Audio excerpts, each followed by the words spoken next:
नमस्कार, स्वागत है आपका हिंदू ग्रंथ ज्ञान में। रामायण का यह प्रसंग साक्ष्य और सत्य से जुड़ा है। यह कथा विश्वास या अविश्वास की नहीं, बल्कि उन साक्षियों की है जिन्होंने जानते हुए भी असत्य कहा। राम, लक्ष्मण और सीता वनवास में जीवन व्यतीत कर रहे थे। उसी समय अयोध्या से यह समाचार प्राप्त हुआ कि राजा दशरथ का देहांत हो गया है। शास्त्रानुसार पितृ संस्कार सूर्यास्त से पूर्व किया जाना आवश्यक था, लेकिन अनुष्ठान के लिए आवश्यक सामग्री उपलब्ध नहीं थी। इसलिए राम और लक्ष्मण सामग्री लेने के लिए वन की ओर गए। उस समय सीता फल्गु नदी के तट पर उपस्थित थीं।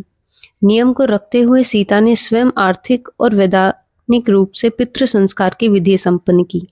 उन्होंने स्नान किया, अग्नि प्रज्वलित की और शास्त्रोक्त रीति से कर्म किया।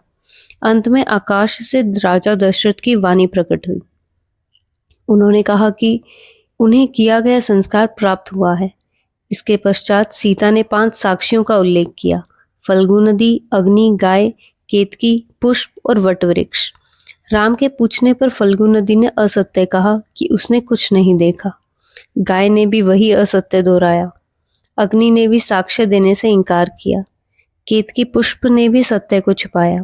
केवल वटवृक्ष ने सत्य स्वीकार किया कि सीता ने शास्त्र अनुसार पूर्ण कर्म किया था। 4 साक्षियों द्वारा असत्य बोलना सीता के शाप का कारण बना। तत्पश्चात सीता ने चारों को श्राप दिया: फल्गु नदी को कि उसका जल धरती में विलीन हो जाएगा, अग्नि को कि वह केवल शुद्ध अर्पण ही ग्रहण करेगी, केतकी पुष्प को कि वह पूजा में वर्जित रहेगा, गाय को कि उसका मुख अपवित्र माना जाएगा, वटवृक्ष को उन्होंने आशीर्वाद दिया कि वह पूजनीय रहेगा। इस प्रकार यह प्रसंग समाप्त होता है। यहाँ शाप का कारण किसी का अविश्वास नहीं, बल्कि उन साक्षियों द्वारा असत्य कहना था, जिन्होंने सत्य जानते हुए भी उसे स्वीकार नहीं किया। आप इस कथा को लाइक और शेयर कर सकते हैं और आगे की कथाओं के लिए चैनल से जुड़े रह सकते हैं।